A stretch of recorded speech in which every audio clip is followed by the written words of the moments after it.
Bapak Ibu sekalian, selamat malam, Shalom. Malam ini kita kembali bertemu dan kita akan lanjutkan pendalaman Alkitab online Bible Study. Topik malam ini sedikit populer, yaitu dunia bukan panggung sandiwara. Sebenarnya kalau seseorang pengertiannya salah, hidupnya akan terpengaruh loh. Makanya pengertian itu harus benar. Kalau pengertian salah, hidup kita juga nggak tepat akhirnya. Ya, sebelum itu mari kita berdoa. Bapa di surga, mohon berkati program ini dari awal sampai akhir. Berkati juga semua yang mendengar firman ini, agar mereka dicerahkan, agar mereka mengerti kebenaran, dan mereka benar-benar menjadi murid Tuhan Yesus, sehingga hidup mereka dimerdekakan. Terima kasih Bapa, hanya dalam nama Tuhan Yesus kami berdoa dan mengucap syukur. Amin. Amin. Oke, Bapak Ibu sekalian, seperti biasa saya akan share screen-nya dulu ya. Ya, Bapak Ibu sekalian, malam ini adalah sesi ke-22. Dunia ini bukan panggung sandiwara. Kita akan langsung saja.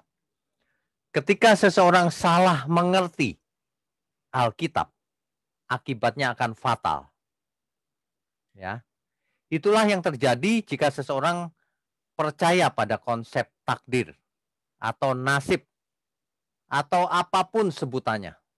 Ada yang menyebutnya predestinasi, penentuan Tuhan. Jika seseorang sudah merasa itu ditakdirkan atau ditentukan oleh Tuhan, hidupnya menjadi tidak tepat lagi. Sebab pikirannya tidak tepat, maka hidupnya tentu tidak tepat. Seolah-olah segala sesuatunya Tuhan sudah membuat skenarionya, termasuk keselamatan manusia atau kebinasaan manusia. Kita sering mendengar dalam keseharian ada orang berkata bahwa jodoh, lahir, jodoh, dan kematian itu adalah takdir. Artinya Tuhan yang menentukan siapa jodoh kita lahir di mana, kemudian matinya kapan, dengan cara apa, apakah dengan cara COVID atau bukan, sudah ditentukan Tuhan. Nah, termasuk khususnya keselamatan manusia.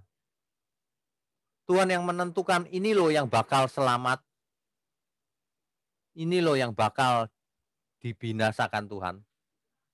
Gitu. Ini pengertian ini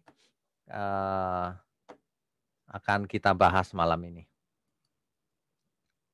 Jadi orang yang percaya takdir atau predestinasi itu menganggap hidup ini hanya sebuah senario.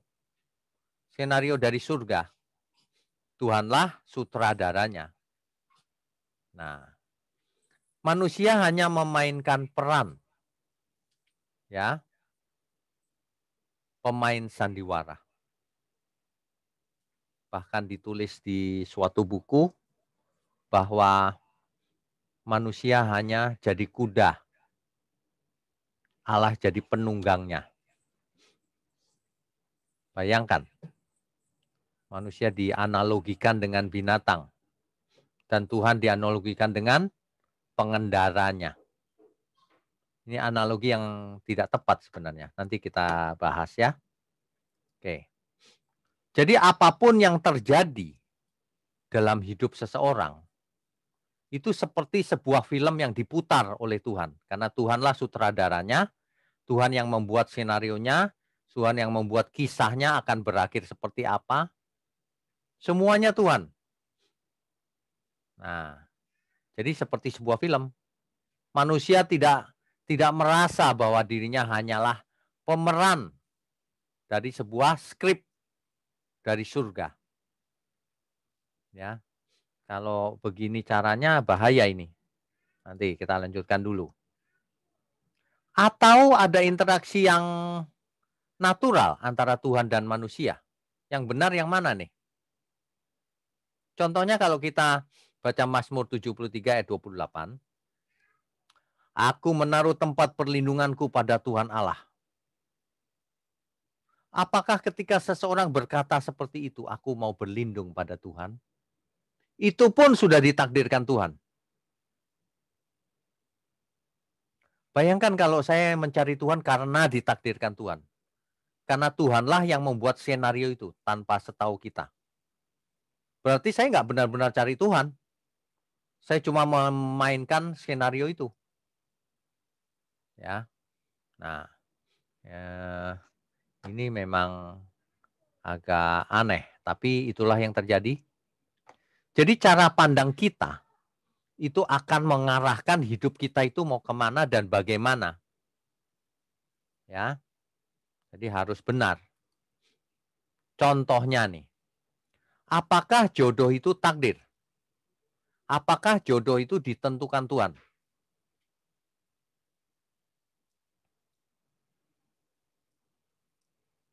Kalau jodoh itu ditentukan Tuhan, kenapa ada banyak pernikahan yang gagal? Apakah Tuhan tidak mengerti cara memilih jodoh? Oh tidak Pak, yang gagal itu Tuhan nggak menentukan, makanya gagal. Ini jawaban aneh-aneh ini. Kalau gagal, Tuhan tidak menentukan. Kalau yang berhasil, itu yang Tuhan tentukan tuh. Banyak orang memakai pikirannya sendiri. Tidak memakai Alkitab. Ya. Oke, kita lanjutkan. Apakah perceraian juga Tuhan yang menentukan? Atau Tuhan membiarkan hal itu terjadi? Ada seorang yang percaya bahwa dia bercerai dengan istrinya. Lalu ia mengatakan demikian, ini memang Tuhan yang menentukan. Aku bercerai sama istriku. Nanti Yudas juga bisa berkilah seperti itu. Aku mengkhianati Yesus memang sudah ditentukan skenarionya. Jadi aku berjasa sehingga Yesus mati di kayu salib, semua manusia selamat. Itu karena aku itu. Waduh, kacau ini. Pikiran-pikiran seperti ini kacau. Makanya kalau orang belajar tanpa Alkitab atau pakai Alkitab juga tapi memasukkan ide sendiri, tidak jujur, maka akan terpeleset ke tempat yang lain, bukan kepada kebenaran. Ya, coba dipikir baik-baik, Bapak Ibu. Apakah cinta kasih yang terjadi antara manusia itu dalam kebebasannya manusia memilih, dengan kesadaran manusia memilih, atau tanpa sadar diskenariokan oleh Tuhan?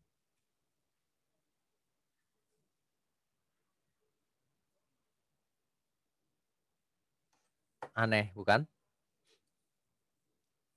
Bagaimana dengan adanya penyakit? Ada yang kena kanker, ada yang tidak. Salah siapa? Tuhan yang menentukan. Takdir.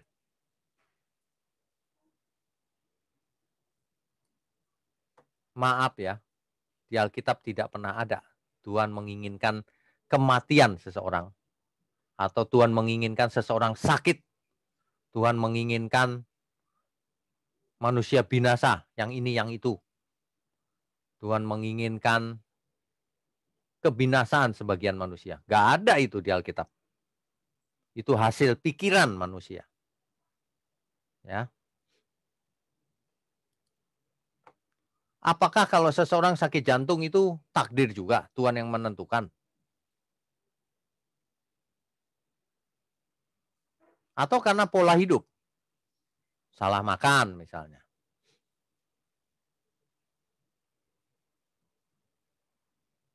Kalau Tuhan yang menentukan, Tuhan itu jahat artinya.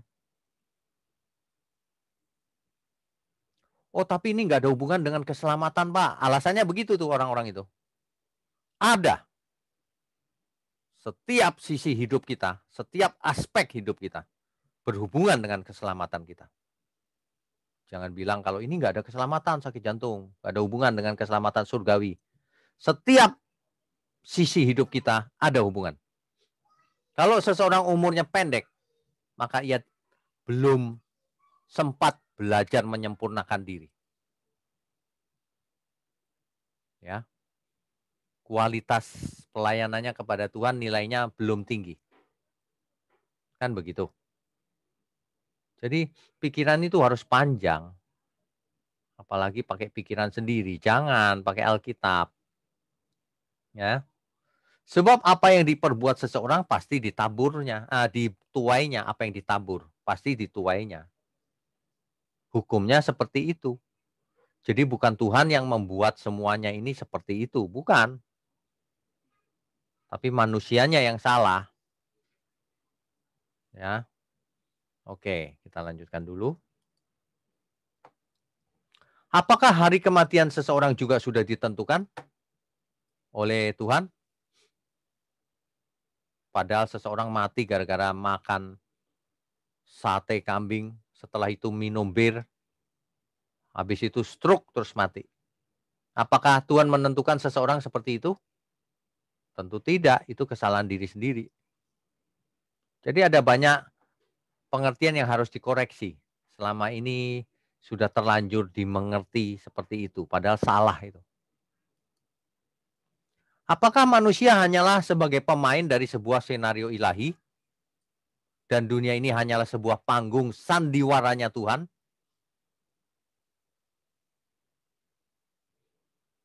Ada yang berpikir seperti itu.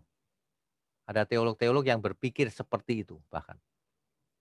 Jadi manusia hanyalah hewan, Allah atau Tuhan menjadi penunggangnya. Ia yang membawa kemana hewan itu pergi. Sangat tidak alkitabiah. Itu ngawur namanya. Apakah semua ini juga Tuhan yang membangun? Ini peradaban manusia ini? Atau manusia dengan kesadarannya sendiri yang membangun? Bikin gedung, bikin ini, bikin itu. Budaya, mengembangkan budaya. Tuhan yang menciptakan atau manusia yang menciptakan?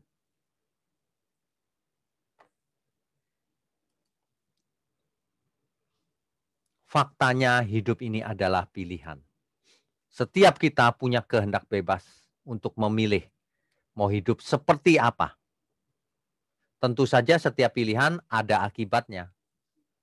Sebab setiap orang pasti menuai apa yang ditaburnya. Begitu. Ya. Oke. Ada istilah free will, kehendak bebas. Jadi sebenarnya manusia punya kehendak bebas atau tidak?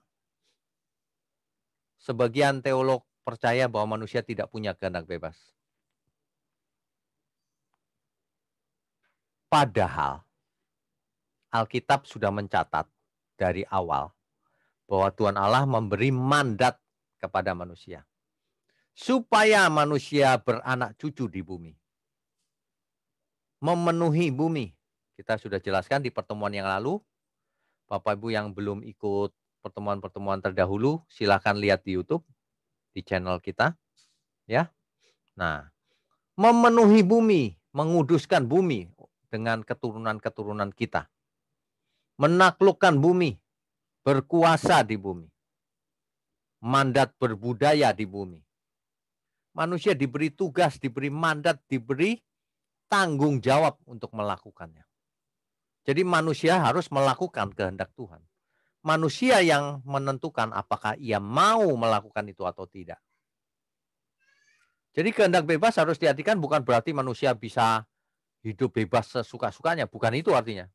Kehendak bebas itu artinya manusia bisa membuat keputusannya sendiri. Ingat ya, Alkitab mencatat manusia diciptakan menurut gambar dan rupa Allah. Apa artinya gambar dan rupa Allah? Kalau masih ingat. Kita sudah bahas dari sejak sesi pertama, sesi kedua itu. Manusia sesungguhnya diciptakan ada kemiripan dengan penciptanya, dengan Allah. Itu artinya. Kalau Allah punya pikiran, maka manusia diberi pikiran. Kalau Allah punya perasaan, maka manusia punya perasaan. Kalau Allah punya kehendak, keinginan yang bebas, yang bisa memutuskan diri sendiri berdaulat, maka manusia juga berdaulat atas hidupnya. Manusia bisa memutuskan mau ikut A atau ikut B. Itu bukti kedaulatan manusia. Tapi jangan menggunakan kedaulatan atau kebebasan manusia itu untuk memilih yang salah. Akibatnya juga manusia yang harus menanggung akibatnya. Bukan Tuhan. Kalau Tuhan yang membuat takdir, Tuhan yang menentukan, ya yang bertanggung jawab Tuhan, bukan manusia. Faktanya manusia bisa dihakimi untuk dimintai pertanggungjawabannya selama ia hidup. Apa saja yang diperbuatnya, baik atau jahat. Alkitab mencatat seperti itu. Ya. Jadi kalau sudah ditentukan takdir tidak sesuai dengan ayat Alkitab bahwa manusia diciptakan menurut gambar dan rupa Allah. Ya. Oke. Bapak Ibu bisa bayangkan nggak cinta kasih antar sepasang manusia? Apakah ini sandiwara juga? Bapak Ibu bayangkan kalau ternyata Allah seperti itu. Manusia itu dipilihkan jodohnya tanpa setahu kita. Semua sudah ada skenarionya. Maka apa masalahnya? Masalahnya satu. Berarti manusianya yang nggak salah kalau ada apa-apa. Tuhan yang mengatur semuanya. Tuhanlah yang harus bertanggung jawab.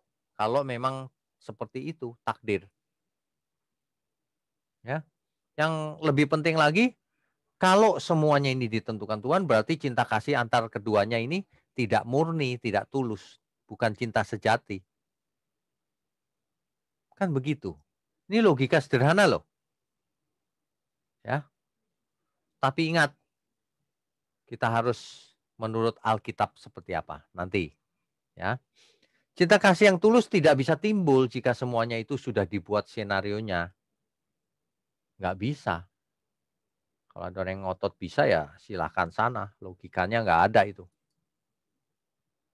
Manusia harus belajar dalam segala aspek, bukan ditentukan. Si A nanti jadi juara, si B nasibnya nggak bagus ditentukan Tuhan. Bukan. Setiap manusia harus belajar dalam segala aspeknya. Sebab ibadah yang benar itu adalah segala aspek hidup kita. Sedangkan kita punya waktu yang singkat. Faktanya manusia memiliki kesadaran atau kemampuan untuk mengambil keputusan sendiri tanpa dipengaruhi oleh pihak manapun. Manusialah yang memilih. Ya. Jadi jangan salah Bapak Ibu.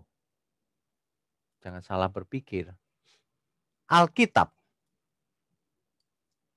sejak semula sudah menunjukkan bahwa terjadi interaksi yang natural antara Allah dan manusia. Allah selalu memperingatkan manusia agar tidak celaka. Adam diperingatkan apa? Kalau Bapak Ibu masih ingat. Jangan kau makan buah itu nanti kamu mati. Jadi Adam itu belum ditentukan oleh Tuhan. Tapi Tuhan mau Adam tidak binasa. Jadi kalau Adam sampai melanggar, ya salahnya Adam. Kan begitu. Ya. Jadi Allah selalu memperingatkan manusia. Contohnya lagi Kain setelah membunuh adiknya. Setelah Habel mempersembahkan korban bakaran dan diterima, maka Kain sakit hati, panas hatinya. Lalu Tuhan memperingatkan, Kain, kalau kamu panas hati, dosa sudah mengintip di depan pintu. Ya, jangan kau terusin. Nanti kau jatuh dalam dosa. Ya, Kain, jangan. Meskipun hatimu panas, kamu harus berkuasa atasnya. Di kitab Kejadian kita sudah pelajari itu, bukan? Ya. Jadi manusia selalu diingatkan. Contohnya hari ini kita. Apa kita tidak diperingatkan oleh Tuhan melalui Alkitab, melalui sesama, melalui hamba Tuhan, di gereja, di rumah, di kantor, bahwa kita harus bertanggung jawab, bahwa kita harus taat. Nah, salah satu ayat yang di Alkitab yang menggambarkan pikiran perasaan Tuhan. Tuhan itu sebenarnya apa sih? Karakternya seperti apa sih? 2 Petrus 3 ayat 9. Coba kita baca.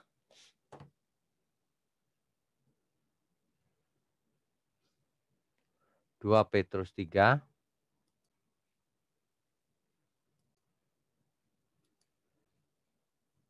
Sebentar ya. Ya. Coba kita baca 2 Petrus 3 ayatnya yang ke-9 ya.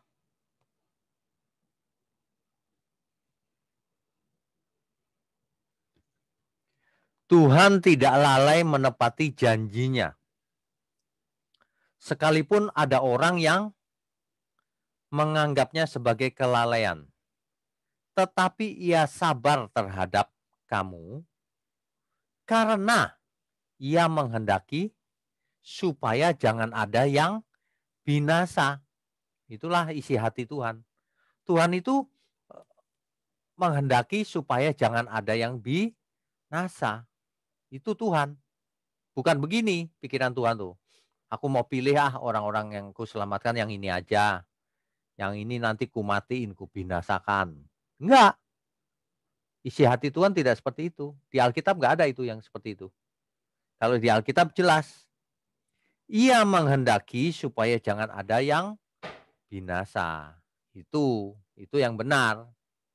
Coba mana ayatnya? Tuhan menghendaki sebagian ini diselamatkannya, sebagian ini dimusnahkannya. Enggak ada. Enggak ada, jangan ngarang-ngarang. Ya. Tuhan tidak menghendaki seorang pun binasa.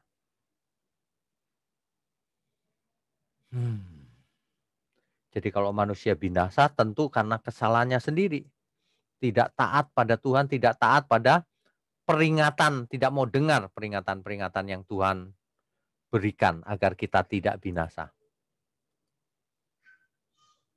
Ya. Oke. Kita kembali ke screen. Ya. Sebab Allah menghendaki jangan ada yang binasa. Jelas ya? Oke. Nah, di dalam 2 Korintus 5 ayat 10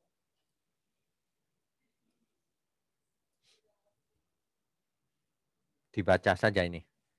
2 Korintus 5 ayat 10. Sebab kita semua harus menghadap tahta pengadilan Kristus. Kita semua menghadap pengadilan Kristus supaya setiap orang memperoleh apa yang patut diterimanya sesuai dengan yang dilakukannya dalam hidupnya. Hidupnya ini baik ataupun jahat. Jadi manusia itu selama hidupnya berbuat karena dirinya sendiri yang bikin keputusan, bukan karena digerakkan Tuhan, bukan karena nasib atau takdir. Nah, nanti manusia itu harus mempertanggungjawabkan keputusan-keputusan yang dia buat selama hidupnya, perbuatannya. Inilah yang dicatat oleh Alkitab. Yang tidak sama dengan Alkitab pasti salah. Contohnya. Jadi bukan Tuhan yang menggerakkan perbuatan manusia loh. Tetapi manusia itu sendiri yang mengambil keputusan. Itu sebabnya manusia dihakimi menurut perbuatannya. Tentu saja Tuhan mengingatkan, menegur dan sebagainya. Tapi keputusan akhir di tangan manusia itu sendiri. Ingat, kalau Bapak Ibu buat salah, kalau kita buat salah, jangan nuding orang lain. Kesalahan itu diri kita sendiri yang buat. Ya. Jadi kalau mau taat, berjuang taat. Oke. Kita lanjutkan. Konsep takdir itu tidak cocok Bapak Ibu. Sebab kalau itu takdir maka tidak ada kata munafik. Munafik ini adalah orang yang bicaranya lain, perbuatannya lain. Di depan mukanya lain, di belakang lain lagi. Kalau semua ditentukan Tuhan, berarti Tuhan yang membuat manusia munafik. Ini banyak orang percayanya begitu loh. Heran ya. Nggak apa-apa, kita teruskan dulu. Contoh lain lagi yang menjadi bukti bahwa hidup ini bukan takdir adalah doa. Masa doa pun Tuhan yang menentukan, menakdirkan, nanti dia akan ngomong begini loh, minta ini, minta itu. Nanti kalimatnya sudah ditulis di surga skenarionya. Nanti kalau doa begini, begini, begini. Coba. Padahal kita tahu doa itu dialog kita dengan Tuhan secara natural. Utarakan isi hati kita secara natural. Doa adalah permohonan kita atau dialog kita dengan Tuhan. Apakah Tuhan yang menentukan juga? Logika itu aneh loh. Bahwa Tuhan yang menentukan takdir, nasib, predestinasi itu aneh-aneh itu. Nggak cocok dengan Alkitab lagi. Ya, oke. Mazmur 8 ayat 5. Coba kita baca dulu. Mazmur 8 ayat 5.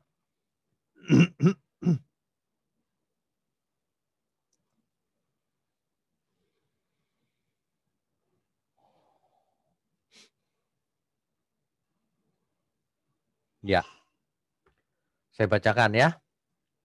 Namun engkau telah membuatnya hampir sama seperti Allah dan telah memahkotainya dengan kemuliaan dan hormat. Yang dimaksud ini adalah manusia. Manusia diciptakan hampir sama seperti Elohim. Kalau dalam bahasa Indonesia diterjemahkan hampir sama seperti Allah. Manusia diciptakan seperti Allah, bukan robot yang bisa dikendalikan pakai remote control oleh Tuhan. Bukan. Manusia diciptakan hampir sama seperti penciptanya. Jadi bukan wayang yang hanya pasif digerakkan oleh Tuhan ke sana kemari. Bukan. Hidup ini perjuangan. Kok malah disetir oleh Tuhan. Jadi dunia ini bukan panggung sandiwara, tetapi panggung perlombaan bagi manusia untuk berjuang berkenan bagi Tuhan. Kok tahu Pak? Ya Alkitab yang memberitahu kita. Nggak boleh ngarang-ngarang kita. Ibrani 12 ayat 1.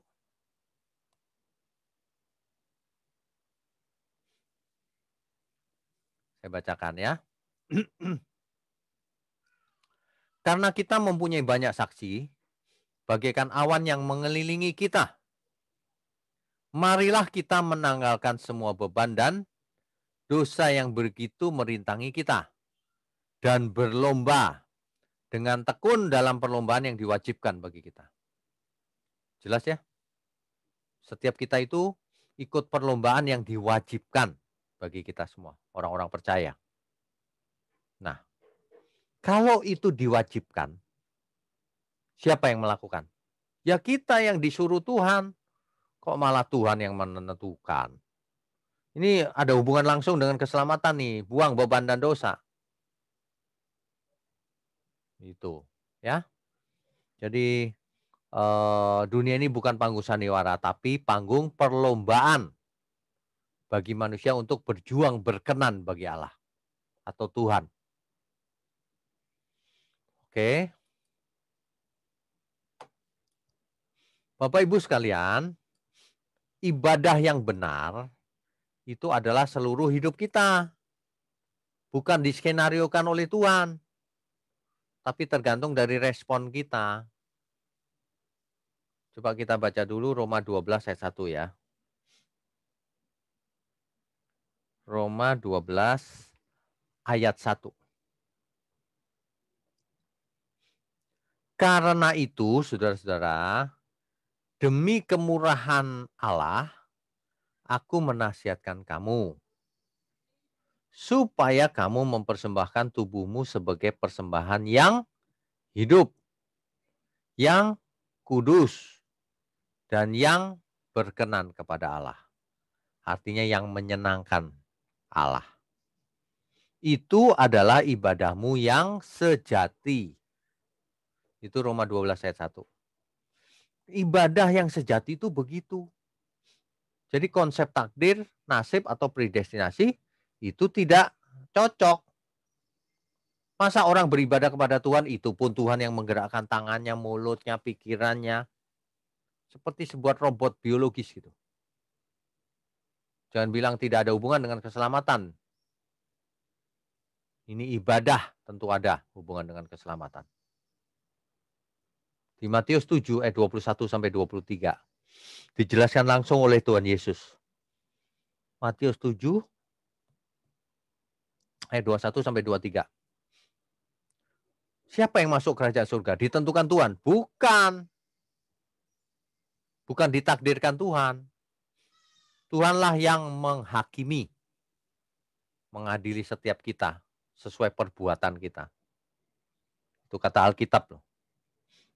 Saya bacakan ya ayat 21. Bukan setiap orang yang berseru kepadaku, Tuhan, Tuhan akan masuk ke dalam kerajaan surga. Melainkan dia yang melakukan kehendak Bapakku yang di surga. Yang melakukan. Bukan Bapak di surga meremote control seseorang supaya melakukan. Bukan. Kalimat ini jelas. Jelas banget. Ya. Jadi ada bagian manusia, ada bagian Tuhan.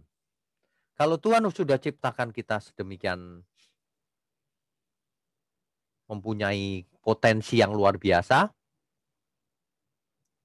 maka itulah kebenarannya.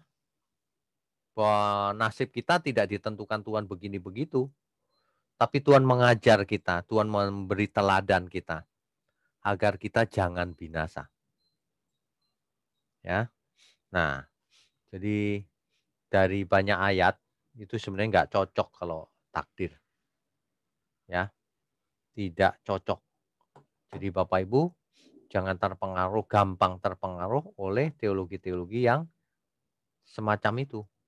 Itu tidak alkitabiah. Ya. Oke.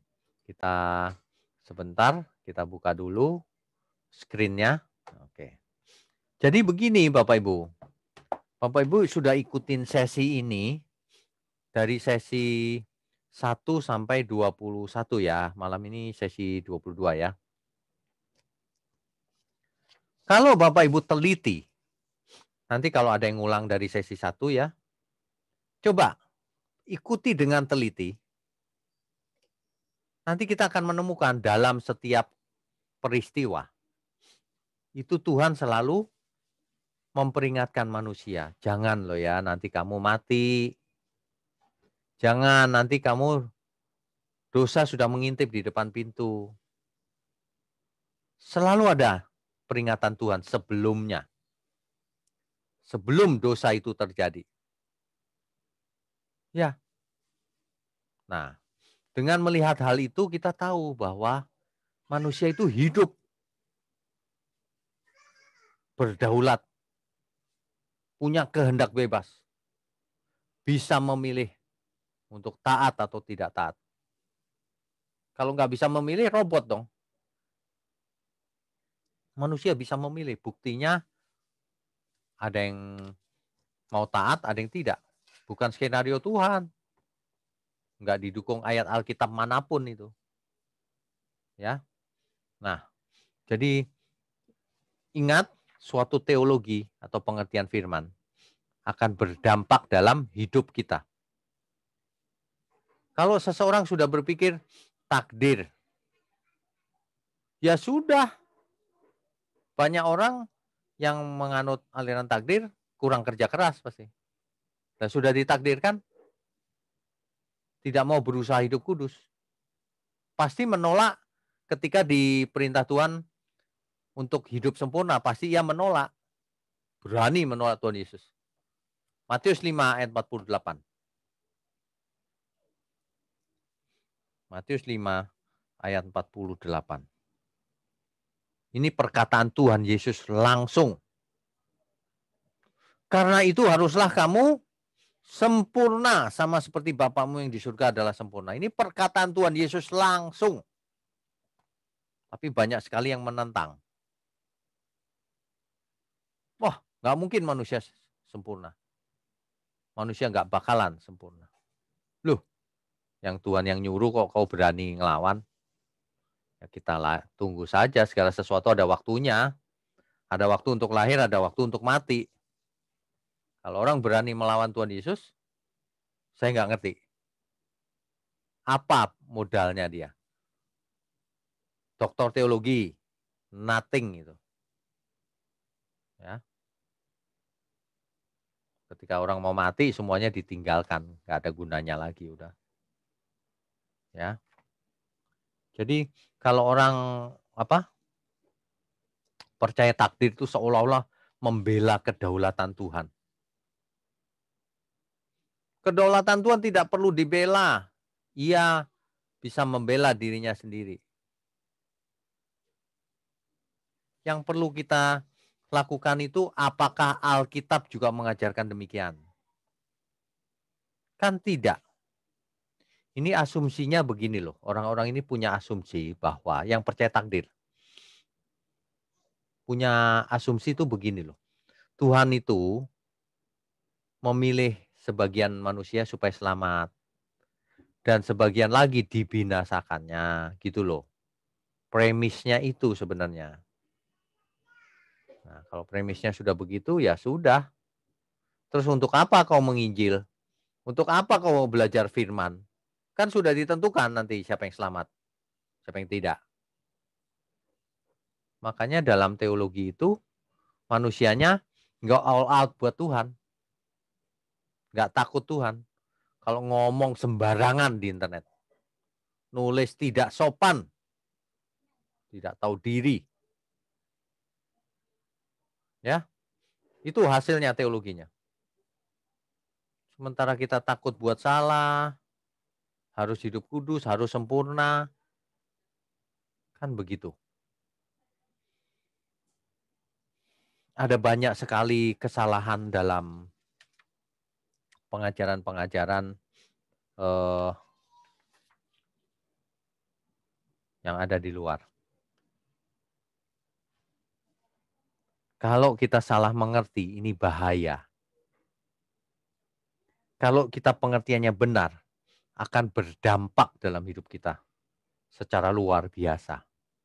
Ya, oleh sebab itu kita perlu belajar Alkitab itu secara presisi. Jangan mau sembarangan.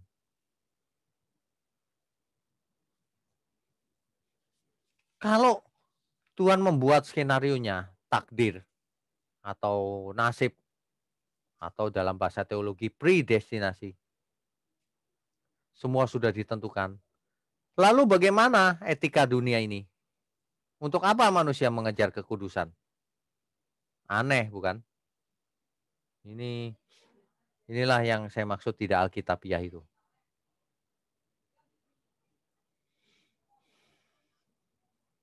Aneh ya, ada Kristen yang percaya bahwa segala sesuatu sudah ditentukan Tuhan. Aneh memang. Ya, tapi itulah yang terjadi. Nah, yang penting adalah bagaimana kita hidup menyongsong kekekalan. Apakah kita terima takdir saja, tidak berbuat apa-apa, atau kita memberi diri bekerja belajar keras sebagai persembahan bagi Tuhan.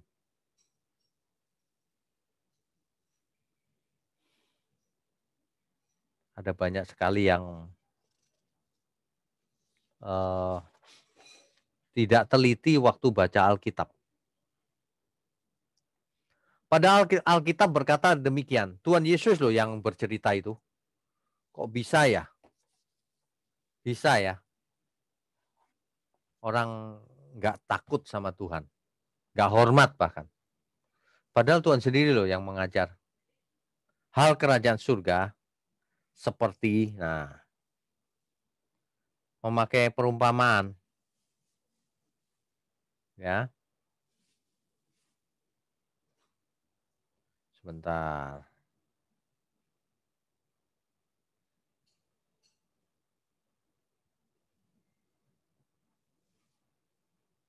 Hal kerajaan surga seperti seorang raja yang mengadakan pesta pernikahan. Orang-orang yang diundangnya tidak mau datang. Lalu sang raja, kalau gitu undang saja semua orang yang menyampaikan Tuhan Yesus ini. Itu sekaligus Tuhan menjelaskan bahwa keselamatan ditawarkan kepada semua manusia, bukan sebagian. Itu artinya Tuhan loh yang bicara ini. Jadi keselamatan untuk semua orang diundangnya akhirnya karena yang ini nolak. Oke. Nah, dari orang-orang yang pada datang itu ada yang mengenakan pakaian pesta, ada yang tidak. Kalau orang ke pesta tentu ia memakai pakaian pesta. Nah, orang ini tidak memakai pakaian pesta. Mengapa? Mengapa? Ya inilah gambaran dari orang percaya yang tidak mau hidup kudus. Suka-suka sendiri pakai pakaiannya. Pakaian yang di sini maksudnya pakaian kekudusan. Ya. Ini pakaian kekudusan. Jadi kalau seseorang tidak hidup kudus, ya binasa. Bukan sudah ditakdirkan, bukan. Semua ini berhubungan, Bapak Ibu. Bapak Ibu kalau baca Alkitab ya, terutama perumpamaan yang Tuhan ajarkan, itu inti dari kebenaran. Ya. Itu inti dari kebenaran.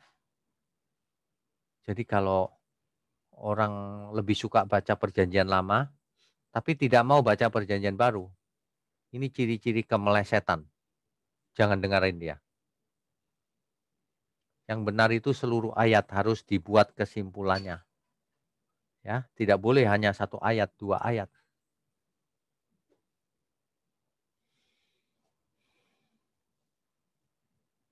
Oke. Nah, jadi ada banyak premis pengertian-pengertian yang terdahulu itu sudah tidak tepat. Jangan dipelihara, Bapak Ibu. Bapak Ibu kalau malam ini mendengar online Bible study ini, Bapak Ibu dibukakan oleh kebenaran ini. Bayangkan kalau semuanya skenario dari Tuhan. Lalu bagaimana kita punya iman? Iman pun pemberian Tuhan, kata dia begitu, kata mereka itu. Iman pun karena kau diberi iman oleh Tuhan. Waduh, kita seperti robot disuntik iman, cek, lalu beriman. Gak sesuai Alkitab, bro. Sis. Kenapa? Karena Alkitab berkata iman timbul dari pendengaran. Pendengaran akan firman Kristus. Bukan karena dikasih Tuhan. Pagi tidur gitu, orang tidak beriman lagi tidur. Terus dikasih anugerah lalu beriman besoknya. Bukan. Karena beriman itu suatu proses panjang juga. Manusia harus belajar. Jangan berkata belajar pun Tuhan yang menggerakkan. Jangan ngomong begitu. Aneh-aneh lama-lama. Ya, muter-muter terus dari tadi. Iman itu padahal respon kita. Seserius apa kita meresponi Tuhan. Amin ya Bapak Ibu ya. Jadi ada banyak sekali ayat di Alkitab bisa dibaca Bapak Ibu. Tapi intinya adalah itu tadi. Manusia itu bisa dihakimi kenapa? Karena diberi tanggung jawab. Karena diberi kehendak bebas. Manusia bagaimana bisa saling mencintai? Karena punya kehendak bebas dua-duanya. Bukan Tuhan yang memprogram otaknya masing-masing supaya ketemu. Bukan. Karena kehendak bebas. Bapak Ibu ikut online Bible study ini juga sama. Karena Bapak Ibu memiliki kehendak bebas. Yang bisa ikut, bisa juga tidak ikut. Terserah. Kitalah decision maker-nya. final decision maker-nya itu kita yang memutuskan keputusan akhir. Tuhan menegur, ya. Roh Kudus memimpin, ya. Tapi pada akhirnya diserahkan kepada kita oleh Tuhan. Begitu. Ya. Jangan kalau baca buku ini, Pak, menurut buku. Ya, menurut buku terserah seperti apa. Menurut Alkitab yang penting. Alkitab mengatakan apa? Nah, begitu. Jangan ayat-ayat itu dipilihin yang disukai saja. Harus membaca sebanyak mungkin ayat dan progresif. Progresif itu dari perjanjian lama ke perjanjian baru itu makin lama makin berat, tapi makin benar, makin sempurna. Sehingga yang paling sempurna adalah ajaran Tuhan Yesus. Kan begitu. Nah, kalau Tuhan Yesus memberi contoh, teladan, itu menandakan bahwa dunia ini bukan panggung sandiwara. Tuhan kasih contoh nih. Nah, begini loh yang benar tuh. Setiap orang kalau mau jadi muridku, lepaskan dulu segala milik. Lepaskan dulu premis-premis yang lama. Belajar yang benar, nanti jadi murid. Dan ingat, kalau kita selalu ada dalam firman yang benar, itulah ciri murid Tuhan Yesus tuh. Bukan pakai pikiran sendiri, sudah ditentukan. Aku tenang karena sudah selamat, enak aja. Setiap manusia harus berjuang, ikut perlombaan yang diwajibkan. Jadi kita mau maksimalkan semua yang ada pada kita bagi Tuhan. Suatu hari Tuhan mengajar dengan perumpamaan tentang talenta. Itu dikasih modal tuh, ada yang dikasih modal 5 talenta, ada yang kasih 2 talenta, ada yang dikasih 1. Yang 5 ternyata menghasilkan 5, yang 2 menghasilkan 2. Hamba yang baik. Tapi yang 1 sudah dikasih 1 dikit untuk dikerjakan, nggak dikerjakan. Malah ngata-ngatain tuannya. Nah ini, binasa dia masuk ke pilihannya sendiri. Apakah skenario? Bukan. Jelas bukan. Karena Allah tidak menginginkan seorang pun binasa. Begitu ya.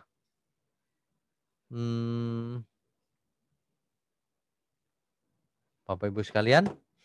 Jadi Bapak Ibu kalau ingin mendapatkan yang lebih detail, bisa cek di truth.id. Di situ juga sudah pernah saya seminarkan, tapi itu lebih lengkap 2 sesi soalnya. Malam ini agak berbeda. Ya. Yang 2 sesi itu judulnya sama, dunia ini bukan panggung sandiwara. Bapak Ibu sekalian, kita sudah membahas Kejadian pasal 1 sampai 11. Di samping itu kita sudah lompat ke sana kemari untuk melengkapi subjek kita, yaitu kita sedang belajar tentang antropologi atau manusia. Malam ini kita belajar bahwa kita semua mempunyai kehendak bebas. Tapi tidak boleh hidup sebebas-bebasnya. Kehendak bebas untuk mengasihi Tuhan atau tidak. Pilihan dijatuhkan pada kita. Ayo, kita mau bikin keputusan seperti apa. Tapi ingat, setiap keputusan yang kita buat ada akibatnya. Barang siapa menabur, dia menuai. Ya. Jadi pasal 1 sampai 11 plus kesana kemari soal antropologi. Nah, Rabu depan agak istimewa atau istimewa sekali. Kenapa? Karena saya akan buat suatu ringkasan dari kitab Kejadian pasal 1 sampai kitab Kejadian pasal 11. Kita akan buat ringkasannya secara cepat. Bapak Ibu biar ada gambaran. Contohnya, di kitab Kejadian, itulah segala sesuatunya mula-mula terjadi. Manusia ada mula-mula di situ. Langit dan bumi di situ. Dan lain-lain nanti kita bahas Rabu depan. Ya. Judulnya ringkasan pasal 1 sampai 11. Rabu depannya lagi barulah kita masuk pasal 12. Kenapa? Pasal 12 inilah lahirnya Abraham. Nah, Bapak orang beriman. Nah, ini penting.